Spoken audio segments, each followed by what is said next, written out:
Hello दोस्तों, study with अनु में मैं अनु आपका स्वागत करती हूँ। कैसे हैं आप सब?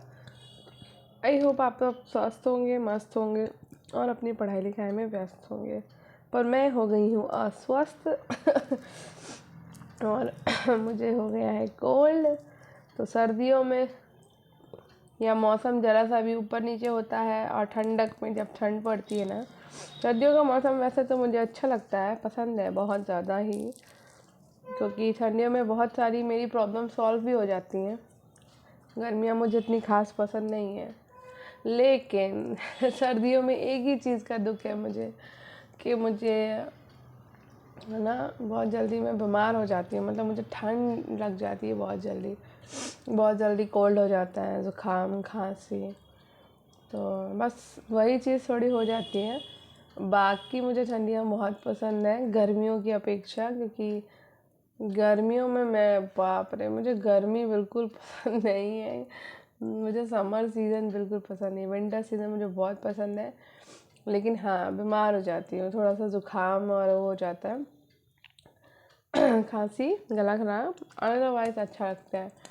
तो अभी मुझे कोल्ड हो गया है, जैसा कि मैं कुछ दिन से आपको बोल रही थी कि जल्दी जल्दी, इसलिए आपका भी सिलेबस कराने के उसमें रहती हूँ, क्योंकि मैं कब मुझे जुकाम और खांसी हो जाए मुझे पता नहीं चलता कि कब मुझे कोल्ड हो जाएगा, और फिर मेरा गला बहुत बुरी तरह से ख़राब हो जाता है। कोल्ड तो झिल जाता है, पर ये जो कफ़ है ना, मतलब खांसी वगैरह, ये नहीं झिलती है मुझसे, तो गला बहुत ज़्यादा ख़राब हो जाता है मेरा, और फिर क्लासेस नहीं ले पाती हूँ मैं। और जो लोग पुराने मेरे साथ जुड़े हुए हैं और वो अगर रेगुलर वीडियोस में देखते हैं तो उन्हें पता होगा कि अभी जब इधर आर ओ का एग्ज़ाम और पेट का एग्ज़ाम लगा हुआ था, मेरी बैंड बच गई थी। उस टाइम पे बहुत बीमार हुई, और मतलब कोल्ड और कॉफ़, क्योंकि सीज़न चेंज होता है, किसी को हो ना हो मुझे ज़रूर होगा कोल्ड और कॉफ़, और फिर वो बहुत लंबा खिंच जाता है। मेरी खांसी बहुत लंबी खिंचती है, ज़ुकाम तो ठीक हो जाता है 7-8 दिनों में, लेकिन कभी कभी ज़ुकाम थोड़ा लंबा जाता है, अदरवाइज़ 5-6-7-8 दिन में ठीक हो जाएगा। लेकिन मेरा जो खांसी है ना वो बहुत लंबी खिंच जाती है, और फिर उसमें क्लासेस करो, क्योंकि बोलने का काम होता है, तो फिर वो और लंबा, जल्दी बहुत लंबा जाता है। तो यही सोचती रहती हूँ कि नहीं हो, फिर मेडिसिन भी लो, देसी भी बहुत सारी दवाइयाँ करती हूँ, है ना, ये शहद चाटना, अदरक खाना, बहुत कुछ करना पड़ता है, और फिर नहीं ठीक होता तब फिर एलोपैथ के एंटीबायोटिक्स लेनी पड़ती हैं। तो कोशिश यही रहती है कि एंटीबायोटिक्स ना लेनी पड़े, लेकिन कभी कभी लेना ही पड़ जाता है, क्या करें। तो अभी तो फ़िलहाल नहीं लिया है कुछ भी, और अभी तो होम रेमेडी चल रही है तो अभी थोड़ा सा बहुत ज़्यादा कंडीशन ख़राब नहीं है, तो मैंने सोचा क्लास कर लेते हैं, कल का क्या पता तो आज है तो आज कर लेते हैं क्लास, कल देखते हैं कल का क्या होगा। ठीक है, चलिए स्टार्ट करते हैं, बहुत बातें हो गई। जैसा कि आपको पता ही आपकी एल्टी ग्रेड की जीएस की क्लास है, तो चलिए स्टार्ट करते हैं।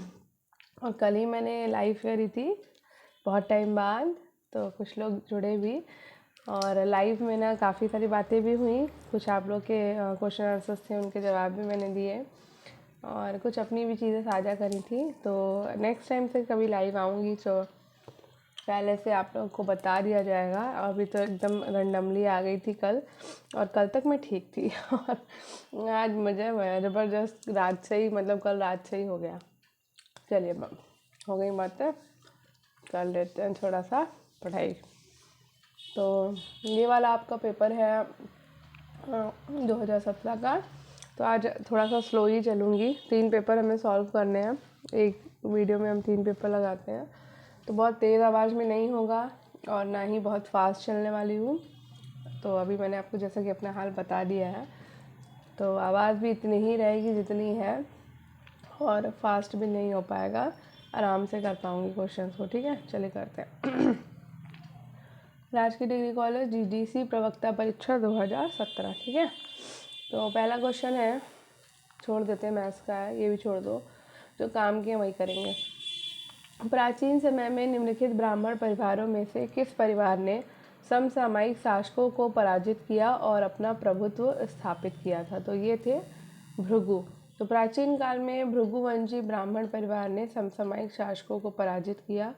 पौराणिक मान्यता के अनुसार महर्षि भृगु के पौत्र और ऋषि जमदग्नि के पुत्र महर्षि परशुराम ने क्षत्रिय शासक सहस्त्रार्जुन को पराजित किया। और पौराणिक मान्यताओं के अनुसार महर्षि परशुराम ने 21 बार पृथ्वी को छत्री विहीन कर समस्त भूमि ब्राह्मणों को दान में दे दिया था। ठीक है।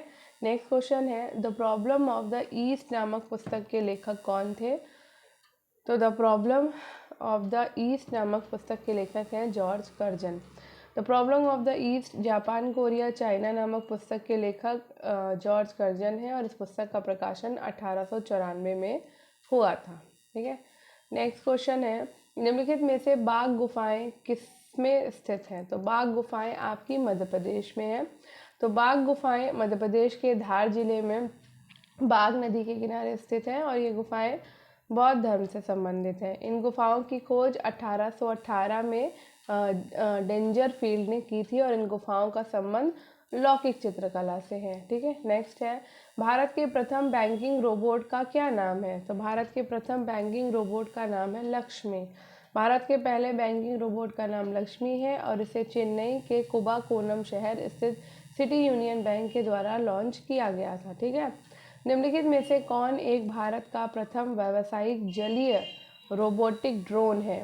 तो ये है आपका आई रोव ट्यूना। तो भारत के प्रथम व्यावसायिक जलीय रोबोटिक ड्रोन का नाम आई रोव ट्यूना है, जिसे 14 सितंबर 2018 को लॉन्च किया गया और इसे IROV टेक्नोलॉजीज द्वारा विकसित किया गया, जो मेकर विलेज में इंक्यूबेट करने वाली कंपनी है। निम्नलिखित में से किस देश में भारतीय सेना के द्वारा अक्टूबर 2018 में ऑपरेशन समुद्र मैत्री नाम से प्राकृतिक आपदा के कारण राहत एवं बचाव का कार्य चलाया गया? तो ये है इंडोनेशिया। भारतीय सेना के द्वारा भूकंप एवं सुनामी प्रभावित इंडोनेशिया की सहायता हेतु अक्टूबर 2018 में एक व्यापक अभियान शुरू किया गया था, जिसे ऑपरेशन समुद्र मैत्री नाम दिया गया। नेक्स्ट है, प्रयागराज कुंभ 2019 से संबंधित निम्नलिखित युग्मों में से कौन सा सम्मिलित नहीं है? तो मकर संक्रांति 14-15 जनवरी को हुई थी, मौनी अमावस्या 4 फरवरी को हुई थी, बसंत पंचमी 10 फरवरी को पड़ी थी और माघी पूर्णिमा आपका 15 फरवरी को नहीं पड़ी थी, माघी पूर्णिमा पड़ी थी 19 फरवरी को। नेक्स्ट है, जनवरी 2019 में अवामी लीग की शेख हसीना हवाजेद बांग्लादेश की प्रधानमंत्री कितनी बार के लिए बनी है? तो ये बनी है चौथी बार के लिए। जनवरी 2019 में अवामी लीग की शेख हसीना वाजेद चौथी बार के लिए बांग्लादेश की प्रधानमंत्री बनी और वो 1996 में पहली बार बांग्लादेश की प्रधानमंत्री चुनी गई थी। नेक्स्ट है, प्रधानमंत्री नरेंद्र मोदी ने दिसंबर 2018 में पूर्व प्रधानमंत्री स्वर्गीय श्री अटल बिहारी वाजपेयी की स्मृति में एक सिक्का जारी किया और वो है आपका 100 रुपये का सिक्का। तो प्रधानमंत्री नरेंद्र मोदी ने दिसंबर 2018 में पूर्व प्रधानमंत्री स्वर्गीय श्री अटल बिहारी वाजपेयी की स्मृति में 100 रुपये का सिक्का जारी किया और सिक्के का वजन 35 ग्राम है। इस सिक्के में 2 भाषा अंग्रेजी और देवनागरी का प्रयोग हुआ है। नेक्स्ट है, जम्मू कश्मीर के शहीद नज़ीर अहमद ने नवंबर 2018 में आतंकवादियों के साथ लड़ते हुए अपने प्राणों का बलिदान दिया। उन्हें मरणोपरांत सम्मानित किया गया है अशोक चक्र से। ठीक है। शाही परिवार की राजकुमारी उबोला रत्ना अपने देश के निर्वाचन आयोग द्वारा देश की प्रधानमंत्री पद के उम्मीदवार के लिए अयोग्य घोषित कर दी गई और वो निम्नलिखित में से किस देश की हैं? तो वो थाईलैंड से हैं। ठीक है। तो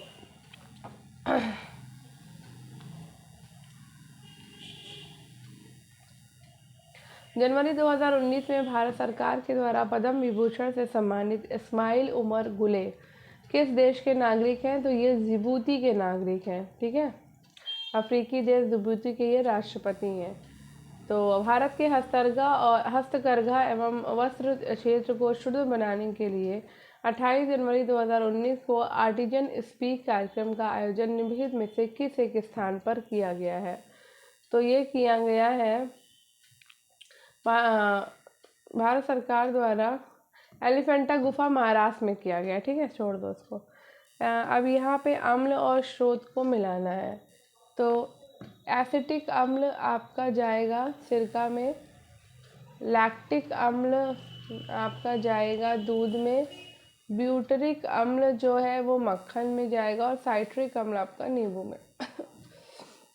निम्नलिखित में से कौन एक वास्तविक मछली नहीं है? तो वास्तविक मछली आपकी जेलीफिश नहीं है। Red fish, catfish, dog fish, ये सब आपकी वास्तविक मछलियां हैं। कठोर व्यायाम की अवधि में निम्नलिखित में से किसका उत्पादन पेशियों के चयापचय उप उत्पादन के रूप में होता है? तो ये होता है लैक्टिक अम्ल।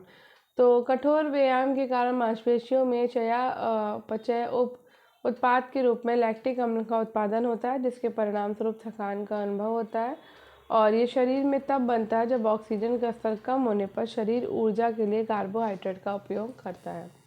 निम्नलिखित कथनों पर विचार करें और नीचे दिए गए कूट से सही उत्तर का चयन करें। तो रंग वर्णांधता पुरुषों में स्त्रियों की अपेक्षा अधिक होती है, ये ठीक है। रतौंधी वृद्धजनों की होती है, युवाओं की नहीं। तो वह रंग वर्णांधता एक लिंग संलग्न रोग है। रंग वर्णांधता पुरुषों में स्त्रियों की अपेक्षा अधिक होता है, क्योंकि स्त्रियां इस रोग में वाहक का काम करती हैं। रंग वर्णांधता रोग से ग्रसित व्यक्ति लाल और हरा रंग में पहचान नहीं कर पाता। रंग वर्णांधता पुरुषों में 8%, जबकि महिलाओं में केवल 0.5% होता है। रतौंधी वृद्ध एवं युवा सभी को हो सकती है। रतौंधी एक ऐसी बीमारी है जिसमें कम रोशनी में देखना संभव हो जाता है, और ये समस्या जन्म से चोट या कुपोषण के कारण हो सकती है। नेक्स्ट है निम्नलिखित विचार। ध्वनि तरंगों में ध्रुवण नहीं होता, तो ये बात सही है, ध्वनि तरंगों में ध्रुवण नहीं होता है। ध्वनि तरंग अनुप्रस्थ तरंगे होती हैं, ये गलत है। ध्वनि तरंगे अनुदैर्ध्य तरंगे होती हैं और जो अनुप्रस्थ नहीं होती। नेक्स्ट है पृथ्वी पर जीवन की उत्पत्ति हुई थी। तो पृथ्वी पर जीवन की उत्पत्ति लगभग 3.5 बिलियन वर्ष पहले हुई थी, तो जबकि पृथ्वी की उत्पत्ति 4.5 बिलियन वर्ष पहले हुई थी, ठीक है। जीवन की उत्पत्ति 3.5 बिलियन है, लेकिन पृथ्वी की उत्पत्ति 4.5 बिलियन है। निम्नलिखित में से क्षेत्रफल की दृष्टि से हिंद महासागर में कौन सा सबसे बड़ा द्वीप है? तो मेडागास्कर हिंद महासागर में क्षेत्रफल की दृष्टि से सबसे बड़ा द्वीप मेडागास्कर है, और ये विश्व का चौथा सबसे बड़ा द्वीप है। इस द्वीप का क्षेत्रफल 5,87,041 वर्ग किलोमीटर है, ठीक है। निम्नलिखित नदियों में से कौन सी नदी अपने बहाव में भूमध्य रेखा को 2 बार काटती है? तो ये आपकी काटती है कांगो नदी।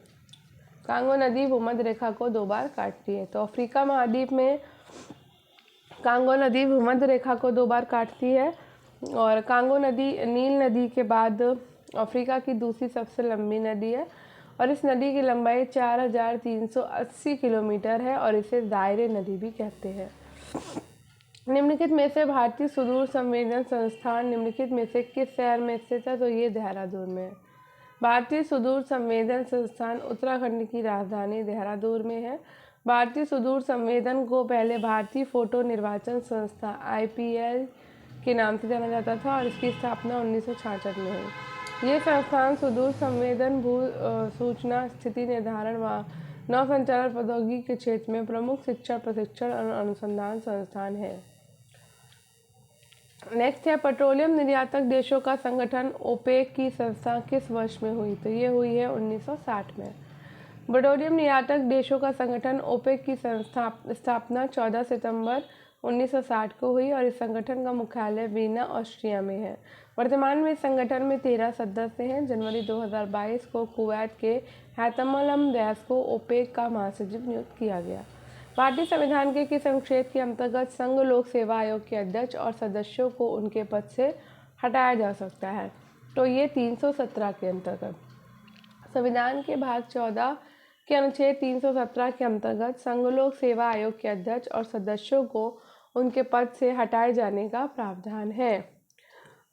संघ और लोक सेवा आयोग अनुच्छेद 315, लोक सेवा आयोग के कृत्य अनुच्छेद 320, लोक सेवा आयोग के व्यय अनुच्छेद 322। भारत के राष्ट्रपति निम्नलिखित में से किसको अपना त्यागपत्र देते हैं? तो भारत के उपराष्ट्रपति को और लोकसभा के अध्यक्ष को इसकी सूचना देंगे। अनुच्छेद 56 के अनुसार राष्ट्रपति अपना त्यागपत्र उपराष्ट्रपति को सौंपता है। राष्ट्रपति द्वारा उपराष्ट्रपति को संबोधित त्यागपत्र की सूचना उसके द्वारा उपराष्ट्रपति लोकसभा के अध्यक्ष को अविलंब दी जाती है। नेक्स्ट है, इंडिया इनोवेशन इंडेक्स की प्रमुखता पहल निम्नलिखित में से किस संस्था द्वारा की गई है? तो नीति आयोग के द्वारा। राज्यों में नवाचार को बढ़ावा देने के लिए India innovation index NITI Aayog द्वारा जारी किए जाने वाला प्रमुख पहल है और नीति आयोग द्वारा जारी इंडिया इनोवेशन इंडेक्स रिपोर्ट में कर्नाटक शीर्ष स्थान पर है। स्वतंत्रता के बाद भारतवर्ष में अब तक कितनी बार वित्तीय आपात की घोषणा की गई है? तो कभी नहीं। तो भारतीय संविधान के अनुच्छेद 360 में वित्तीय आपात का प्रावधान किया गया और भारत में अभी तक वित्तीय आपात की घोषणा नहीं की गई है। वो सारणी जो अंकों को और उनकी होने की बारंबारता को दर्शाती है वो कहलाती है आवृत्ति वितरण सारणी। नेक्स्ट हो गया ख़त्म। तो अब हम राजकीय डिग्री कॉलेज जीडीसी प्रवक्ता परीक्षा 2013 का पेपर करेंगे, ठीक है। तो निम्नलिखित पर विचार करिए। तो विटामिन सी का स्रोत क्या है? तो भैया नींबू और संतरा, है ना।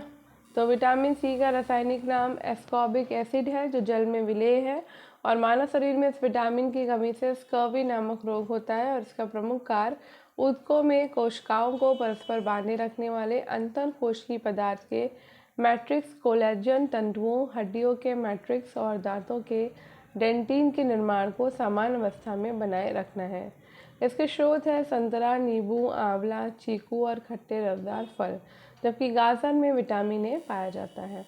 निम्नलिखित कथनों में से कौन सा सही नहीं है? तो सभी पौधे नाइट्रोजन का उद्ग्रहण यानी कि सीधे वायुमंडल में कर सकते हैं। तो वायुमंडल में नाइट्रोजन की मात्रा 78% है, किंतु पौधों में नाइट्रोजन को गैसीय रूप में ग्रहण करने की क्षमता का पूर्णतः अभाव होता है।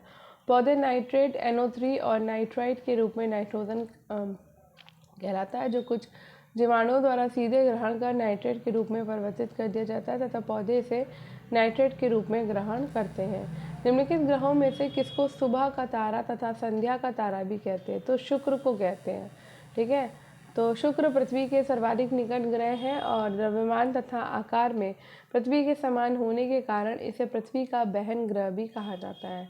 इस ग्रह को सुबह का तारा और संध्या का तारा कहा जाता है क्योंकि यह सुबह के समय पूर्व दिशा में तथा संध्या के समय पश्चिम दिशा में दिखाई देता है।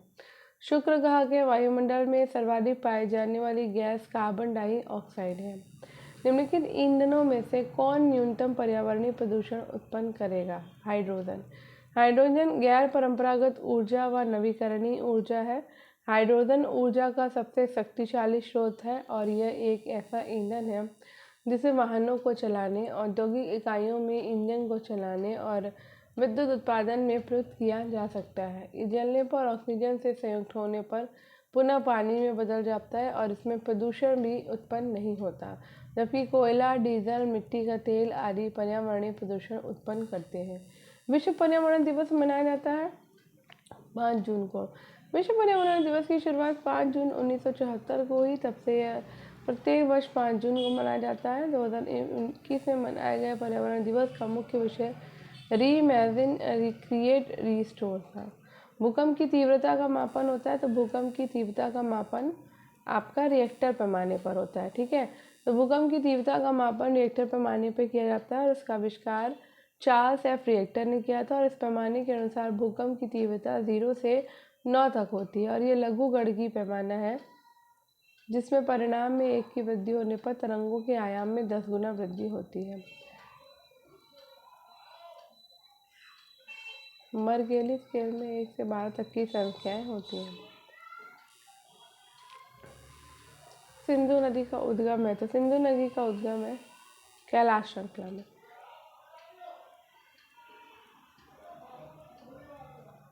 सिंधु नदी का उद्गम तिब्बत स्थित कैलाश पर्वत श्रेणी में मोखर्चु हिमनद से होता है और ये नदी पहले उत्तर पश्चिम दिशा में प्रवाहित होती है, फिर यह हिमालय पर्वत को काटकर दमचौक के निकट भारत में प्रवेश करती है। इसकी सहायक नदियां हैं झेलम, चिनाब, रावी, व्यास, सतलज, जास्कर, गोमल, द्रास, श्योक, शिगार, खुर्रम, काबुल, गिलगिट। भारत पाकिस्तान के मध्य हुए सिंधु जल समझौते के अंतर्गत भारत सिंधु और उसकी सहायक नदियों में झेलम और चिनाब के 20% जल का उपयोग कर सकता है। विश्व का सबसे बड़ा महासागर है, तो विश्व का सबसे बड़ा महासागर है प्रशांत महासागर। प्रशांत महासागर विश्व का सबसे बड़ा महासागर है और उसका क्षेत्रफल 16.572 करोड़ वर्ग किलोमीटर है। इसकी आकृति त्रिभुजाकार है और इस महासागर के दोनों तटों पर वलित पर्वतों की श्रृंखलाएं पाई जाती हैं। सर्वाधिक द्वीप बीसी महासागर में पाए जाते हैं। प्रशांत महासागर में ही विश्व का सबसे गहरा गर्त मेरियाना ट्रेंच स्थित है। निम्नलिखित में से किसने सितंबर 2014 में अफगानिस्तान के राष्ट्रपति का पदभार संभाला? तो अशरफ गनी अहमद जई ने। ठीक है, नेक्स्ट उस समय के यही थे। 2014 फुटबॉल विश्व कप का आयोजन किस देश में किया गया है? तो ये ब्राज़ील में। ठीक है, जून 2014 में फुटबॉल विश्व कप का आयोजन ब्राज़ील में किया गया था। 2014 का नोबेल शांति पुरस्कार किसे मिला था? कैलाश सत्यार्थी को। रक्त और लौ की नीति पे विश्वास कौन करता था? तो भाई बलबन करते थे। बलबन ने सुल्तान की प्रतिष्ठा को स्थापित करने के लिए रक्त और लौ की नीति अपनाई। बलबन ने अपने को फिरदौसी के शाहनामा में वर्णित अफसरासियाब वंशज तथा शासन को ईरानी आदर्श के रूप में व्यक्त किया। बलबन ने इल्तुतमिश के द्वारा गठित दल चालीसा का दमन किया और इसने ईरानी त्यौहार नौरोज़ प्रथा शुरू करी और बलबन गुलाम वंश का नवा सुल्तान था। गोखले के राजनीतिक गुरु, तो गोखले के राजनीतिक गुरु एमजी रानाडे हैं। गोखले महाराष्ट्र के सुकरात कहे जाने वाले एमजी रानाडे इसके राजनीतिक गुरु थे।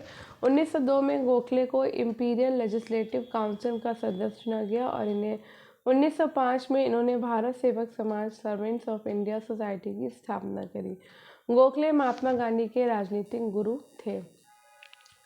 किस आंदोलन को राष्ट्रीय स्वतंत्रता का मुस्लिम युद्ध के रूप में जाना जाता है? तो वहाबी आंदोलन की शुरुआत शाह वलीउल्लाह के द्वारा किया गया और शाह अब्दुल अजीज़ एवं सैयद अहमद बरेलवी ने इस आंदोलन को लोकप्रिय बनाया।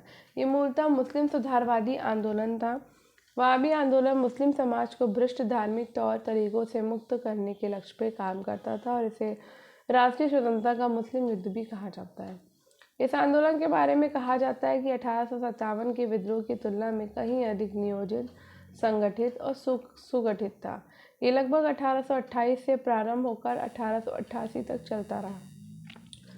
जलियांवाला बाग त्रासदी से जुड़ा सैन्य अधिकारी निम्नलिखित में से कौन था? तो ये थे डायर। पंजाब के लोकप्रिय नेता डॉक्टर किचलू और डॉक्टर सत्यपाल की गिरफ्तारी के विरोध प्रदर्शन हेतु 13 अप्रैल 1919 को अमृतसर के जलियांवाला बाग में एक शांतिपूर्ण सभा का आयोजन किया गया। सभा स्थल पर उपस्थित अंग्रेज जनरल डायर ने बिना किसी पूर्व सूचना के भीड़ पर गोली चलवा दी, जिसमें करीब 1000 लोग मारे गए। इस घटना को जलियांवाला बाग कांड कहा जाता है। ये छोड़ दो, नेक्स्ट ये भी छोड़ दो, ये भी छोड़ दो, ये भी छोड़ दो, ये भी छोड़ो। हाँ, कौन सही सम्मिलित नहीं है? तो प्रधानमंत्री ग्राम सड़क योजना जो है केंद्र सरकार के द्वारा आयोजित प्रधानमंत्री ग्राम सड़क योजना 25 दिसंबर 2000 को प्रधानमंत्री अटल बिहारी वाजपेयी के नेतृत्व में शुरू की गई थी।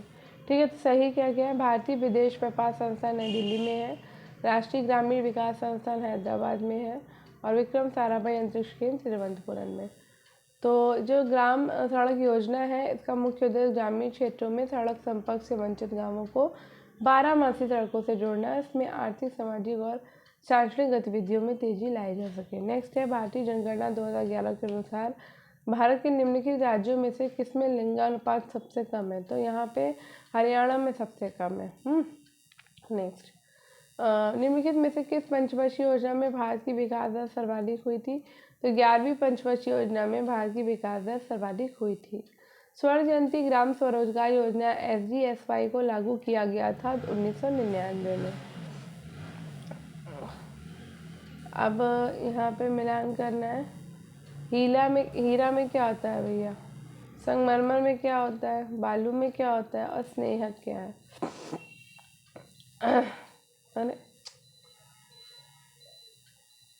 तो हीरा में आपका होता है कार्बन। हमें सबको ही पता है कि हीरा में कार्बन होता है। ठीक है, संगमरमर आपका कैल्शियम होता है, बालू जो है वो सिलिकॉन होती है और स्नेहक आपका ग्रेफाइट होता है। निम्नलिखित में से किसे शुष्क बर्ग कहते हैं? शुष्क बर्ग भैया कार्बन डाइऑक्साइड को कहते हैं, ठोस कार्बन डाइऑक्साइड को। ठोस कार्बन डाइऑक्साइड को शुष्क बर्फ या ड्राई ऑइस या ड्राई कोल्ड कहते हैं। कार्बन डाइऑक्साइड गैस आग बुझाने का काम आता है और अग्निशामक यंत्रों में सोडियम बाइकार्बोनेट के घोल पर तनु सल्फ्यूरिक अम्ल की प्रतिक्रिया कराकर CO2 तैयार की जाती है। ठोस कार्बन डाइऑक्साइड का उपयोग रेफ्रिजरेशन में होता है। निम्नलिखित तत्वों में से किसके अपरूप नहीं है? तो नाइट्रोजन के अपरूप नहीं है, कार्बन का अपरूप है, फास्फोरस का, ऑक्सीजन का भी है। लिफ्ट में किसी पिंड का आभासी भार उसके वास्तविक भार से अधिक होता है यदि लिफ्ट ऊपर की ओर त्वरित होती है। नेक्स्ट, ध्वनि का वेग अधिकतम होता है, तो ध्वनि का वेग अधिकतम स्टील में होता है। ठीक है। कौन सा अनुवांशिक रोग नहीं है? तो रतौंधी अनुवांशिक रोग नहीं होता है। रंजकहीनता अनुवांशिक रोग है, हीमोफीलिया अनुवांशिक रोग है, वर्णांधता अनुवांशिक रोग है। अनुवांशिक रोग वे रोग होते हैं जो माता पिता या पूर्वजों के द्वारा संतति में परिणत होते हैं। रंजकहीनता, हीमोफीलिया, वर्णांधता, alkaptonuria, phenylketonuria, Down syndrome, erythroblastosis fetalis आदि अनुवांशिक रोग हैं, जबकि रतौंधी और विटामिन ए की कमी से होने वाला रोग है। पित्ताशय में उपस्थित पित्त रस निम्नलिखित में से किसका पाचन करते हैं? तो पित्ताशय से जो पित्त रस निकलता है वो वसा का पाचन करता है। ठीक है। पित्ताशय यकृत के दाहिने पिंड की निचली सतह पर स्थित होता है और यह पाचन क्रिया में सहायता करता है और यकृत में उत्पन्न पित्त का भंडारण करता है। यकृत में उत्पन्न पित्त अर्धपचित भोजन में मौजूद वसा को पायस बनाता है और पित्त लवण तल तनाव को कम करके वसा तथा वसा में घुलनशील विटामिन के पाचन में भाग लेता है। ठीक है। नेक्स्ट, तो यहाँ पे ये भी फिनिश हो गया। तो चलिए 2012 का GDC का पेपर कर लेते हैं। तो पहला है एकमात्र भारतीय जो भारत के गवर्नर जनरल हुए थे। तो C राजगोपालाचारी भारतीय हैं एकमात्र जो भारत के गवर्नर जनरल हुए थे। तो C राजगोपालाचारी भारत के अंतिम गवर्नर जनरल और स्वतंत्र भारत के प्रथम भारतीय गवर्नर जनरल थे और ये एक भारतीय राजनीतिक स्वतंत्रता सेनानी, वकील, लेखक, राजनेता थे और बाद में स्वतंत्रता के बाद इन्हें भारत रत्न से सम्मानित किया गया। स्वतंत्र भारत के पहले गवर्नर जनरल माउंटबेटन थे। निम्नलिखित में से कौन सी शक्तियाँ केवल लोकसभा के पास है?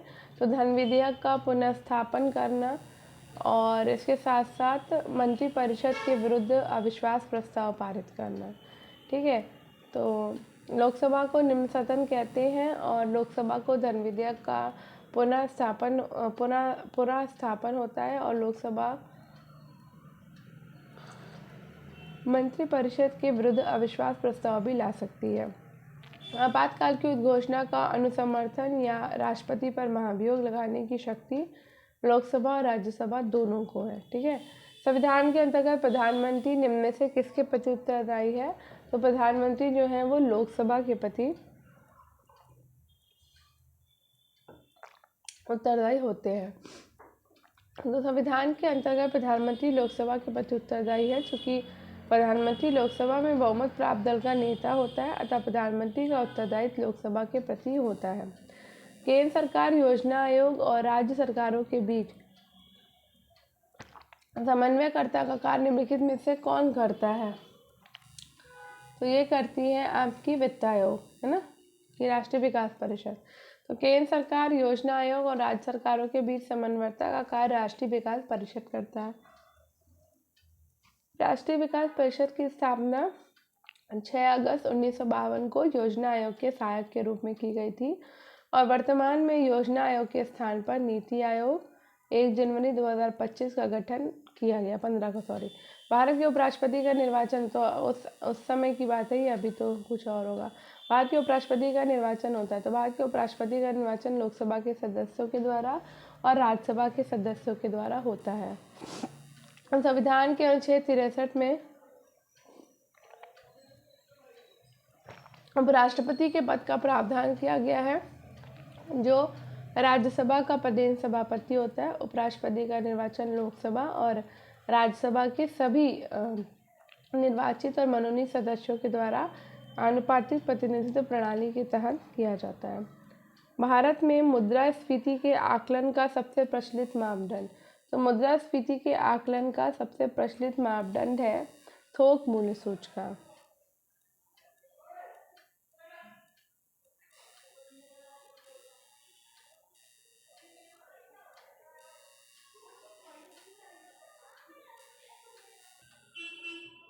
बिहार में 1106, पश्चिम बंगाल में 1028, केरल में 860 और उत्तर प्रदेश में 829 जनसंख्या घनत्व है।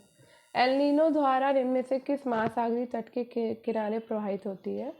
तो एल नीनो धारा जो है वो दक्षिण अमेरिका का पश्चिमी तट है जहाँ पर ये प्रवाहित होती है। तो एल नीनो धारा दक्षिण अमेरिका के पश्चिमी तट पर प्रवाहित होती है। एल नीनो एक सागरीय और जलवायुवी घटना है। इसकी उत्पत्ति क्रिसमस के आसपास पेरू के तट पर होती है और इसके कारण भारत आने वाला दक्षिण पश्चिम मानसून कमज़ोर पड़ जाता है। निम्नलिखित में से किस राज्य में स्थानांतरित कृषि प्रचलित है? तो नागालैंड में स्थानांतरित कृषि प्रचलित है। नागालैंड सहित उत्तर पूर्वी भारत में स्थानांतरित कृषि की जाती है जिसे उस क्षेत्र में झूम कृषि कहा जाता है। झूम कृषि एक कृषि प्रणाली है जिसमें वनों को समाप्त करके भूमि प्राप्त की जाती है तथा उन पर फसल उगाई जाती है। तत्पश्चात भूमि को छोड़ दिया जाता है और ये पर्यावरणीय रूप से अनुचित मानी जाती है। भारत में कौन सा राज्य मैंगनीज का सर्वाधिक उत्पादन करता है? तो ये मध्य प्रदेश जो है मैंगनीज का सर्वाधिक उत्पादन करता है। तो भारत में मध्य प्रदेश राज्य मैंगनीज का सर्वाधिक उत्पादन करता है और इसके बाद द्वितीय और तृतीय स्थान क्रमशः महाराष्ट्र और उड़ीसा का है। देश में शीर्ष मैंगनीज भंडारक राज्य उड़ीसा है। का कुल उत्पादन के सापेक्ष निम्नलिखित में से किस फसल का अंतर्राष्ट्रीय व्यापार कम है? तो ये कुल उत्पादन के सापेक्ष चावल का अंतर्राष्ट्रीय व्यापार कम है। इसका कारण ये है कि चावल मुख्य खाद्य फसल है और दो महत्वपूर्ण चावल उत्पादक देश चीन और भारत में जनसंख्या अधिक होने के कारण चावल का उपभोग कर लिया जाता है। इसको छोड़ देते हैं, इसको भी छोड़ो और नेक्स्ट पे चलते हैं। ये भी छोड़ना है, ये भी छोड़ना है। प्रकाश संश्लेषण क्रिया, तो प्रकाश संश्लेषण क्रिया जो है वो ऊर्जा उपभोग की क्रिया है। प्रकाश संश्लेषण ऊर्जा उपभोग की क्रिया है। प्रकाश संश्लेषण की क्रिया एक उपचयन अपचयन क्रिया है जिसमें जल का उपचयन ऑक्सीजन के बनने में और कार्बन डाइऑक्साइड का उपचयन शर्करा के निर्माण में होता है। पौधों द्वारा प्रकाशीय ऊर्जा को रासायनिक ऊर्जा में परिवर्तित करने की क्रिया प्रकाश संश्लेषण में होती है। मानव शरीर में रुधिर का शुद्धिकरण कहाँ होता है? तो रुधिर का जो शुद्धिकरण है वो आपका गुर्दे में होता है। तो मानव शरीर में रुधिर का शुद्धिकरण गुर्दा यानी कि किडनी करती है और गुर्दा मनुष्य के उदर गुहा में एक जोड़ी होती है। वक्र के अंदर नेफ्रॉन नामक संरचनाएं पाई जाती हैं जो रक्त से यूरिया को अलग करती है और रक्त को शुद्ध करती है। इसके अतिरिक्त अगर शरीर में ऑक्सीजन की कमी हो जाए तो आरबीसी के निर्माण में सहायता भी करता है। ठीक है, निम्नलिखित में से कौन सा विटामिन मानव शरीर में कैल्शियम और फास्फोरस उपापचय में मुख्य भूमिका निभाता है? तो ये विटामिन डी है। तो विटामिन डी मानव शरीर में कैल्शियम और फास्फोरस उपापचय में प्रमुख भूमिका निभाता है। विटामिन डी आंत में कैल्शियम के अवशोषण को बढ़ाता है और सामान्य अस्थि खनिजीकरण को सक्षम करने के लिए पर्याप्त कैल्शियम और फॉस्फेट की सांद्रता बनाए रखता है। जब वक्र कार्य करना बंद कर देता है तो रक्त में नत्रजनित अपशिष्ट पदार्थ का संचय होता है। जब वक्र कार्य करना बंद कर देता है तो रक्त में नत्रजनित अपशिष्ट पदार्थ का संचय होता है और वक्र के दो भाग होते हैं, बाहरी भाग को कार्टिकस और भीतरी भाग को मेडुला कहते हैं। निम्नलिखित में से मुख्यतः कौन सा प्रोटीन गाय के दूध में होता है? तो कैसीन प्रोटीन आपका गाय के दूध में होता है। गाय के दूध में कैसीन प्रोटीन पाया जाता है और कैसीन के कारण दूध का रंग सफ़ेद होता है और कैरोटीन के कारण इसका रंग हल्का पीला भी होता है। अंतर्राष्ट्रीय मुद्रा कोष का सबसे नया सदस्य कौन है? तो दक्षिण सूडान गणराज्य, ठीक है, उस समय था। हेले थार्निंग से प्रथम महिला प्रधानमंत्री बनी है कहाँ की? तो डेनमार्क की। निम्नलिखित में से कौन से राज्य में ऐसा कानून बनाना प्रस्तावित है जिसमें नौकरशाही की बेहिसाब एनकाउंटेंट परिसंपत्ति को जब्त किया जा सकेगा? तो ये है राजस्थान। ठीक है, तो महात्मा गांधी अंतर्राष्ट्रीय शांति और सद्भावना पुरस्कार 2011 किसको दिया गया था? तो ये दिया गया था आंग सान सू की को। ठीक है। निम्नलिखित में से कौन जनवरी 2012 में भारत के शतरंज के 26वें ग्रैंड मास्टर बने थे? तो वो बने थे मुसुनूरी ललित बाबू। निम्नलिखित में से किसने कालिदास के नाटक अभिज्ञान शाकुंतलम का सर्वप्रथम एक यूरोपीय भाषा में अनुवाद किया था?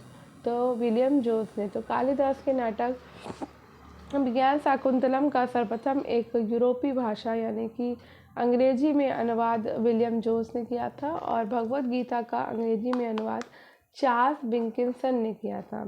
तो विलियम जोन्स ने 1784 में एशियाटिक सोसाइटी ऑफ बंगाल की स्थापना की थी। नेक्स्ट है, तंजौर के बृहदेश्वर मंदिर का निर्माण किसने किया था? तो तंजौर के बृहदेश्वर मंदिर का निर्माण राजा राज ने किया था। तंजौर के बृहदेश्वर मंदिर का निर्माण राजराज प्रथम ने कराया, और इस मंदिर को दक्षिण भारत में द्रविड़ स्थापत्य शैली के सभी मंदिरों में सबसे श्रेष्ठ माना जाता है, और इस मंदिर में वैष्णव तथा शैव संप्रदाय की मूर्तियां उत्कीर्ण हैं। निम्नलिखित में से कौन प्रसिद्ध जहांगीरी चित्रकार था? तो अबुल हसन जो है वो जहांगीरी चित्रकार थे। मीर सैयद अली, अब्दुल सम्मद और दसवंत अकबर कालीन चित्रकार थे। अबुल हसन जहांगीर के दरबार का प्रमुख चित्रकार था, और इसे व्यक्ति चित्र बनाने में दक्षता हासिल था। जहांगीर ने इसे नादिर उज जमा की उपाधि प्रदान की थी। कांग्रेस अध्यक्ष और अधिवेशन स्थल, तो एक सेकेंड तो छोटा कर लेती हूँ। तो यहाँ पर सरोजनी नायडू ने जो है कानपुर वाले अधिवेशन की अध्यक्षता की थी। ठीक। एमएन अंसारी ने मद्रास अधिवेशन की अध्यक्षता की थी। पुरुषोत्तम दास टंडन ने नासिक अधिवेशन की अध्यक्षता करी, और सुभाष चंद्र बोस ने हरिपुरा अधिवेशन की। तो इसमें से दो की टाइमिंग मुझे अच्छे से याद है। सरोजनी नायडू ने कानपुर में 1925 में करी थी, और सुभाष चंद्र बोस ने हरिपुरा अधिवेशन की अध्यक्षता 1938 में की थी, और पहली बार ये सुभाष चंद्र बोस इसी अधिवेशन में अध्यक्ष बने थे। उसके बाद दोबारा त्रिपुरा अधिवेशन हुआ था 1939 में, उसमें भी चुने गए थे, लेकिन महात्मा गांधी से अनबन होने के कारण इन्होंने त्यागपत्र दे दिया था, और फिर वहाँ पर राजेंद्र प्रसाद को बनाया गया था। ठीक है। और सरोजनी नायडू भी पहली भारतीय महिला है जो भारतीय राष्ट्रीय कांग्रेस की अधिवेशन की अध्यक्ष रही हैं, तो ये कानपुर की। ठीक है, इतना मुझे पता था। और एमएन अंसारी का मुझे इतना नहीं पता है, ईयर नहीं पता है, मद्रास में हुआ था। और पुरुषोत्तम दास टंडन का नासिक में, ये भी मुझे इतना नहीं पता था। चलिए आगे बढ़ते हैं। ख़त्म हो गया है ये क्वेश्चन, और अब हम ये वाला करेंगे कल, क्योंकि हम 3 पेपर ही लगा रहे हैं। तो अब ये यूपीपीएससी डैट प्रवक्ता परीक्षा 2014 का पेपर हम कल करेंगे। ठीक है। आज मैं थोड़ा स्लो हूँ, आई होप आपको समझ आया होगा, और मेरी आवाज़ भी आ रही होगी अच्छे से, क्योंकि माइक बहुत पास में लगा रखा है मैंने। बोल धीमे रही हूँ, लेकिन फिर भी माइक बहुत पास में लगा रखा है। और फास्ट नहीं करा पाई, इसका रीज़न बस यही है कि गला फिर तेज़ बोलूँगी और बहुत जल्दी जल्दी बोलूँगी तो गला बहुत ख़राब हो जाएगा। फिर बाकी जो धीरे धीरे क्लासेस जो कर पा रही हूँ ना, फिर वो भी नहीं कर पाऊँगी मैं। तो आई होप आप समझेंगे, और मिलते हैं कल। तब तक के लिए पढ़ते रहिए, और अगर आपको ये वीडियो क्लास पसंद आई हो तो क्लास को लाइक और शेयर ज़रूर कर दीजिएगा, और स्टडी विद अनु के साथ कनेक्टेड रहिए। स्टडी विद अनु को शेयर कर दीजिए, सब्सक्राइब कर लीजिए, और बेल आइकन को प्रेस कर लीजिए। ठीक है, बाय बाय।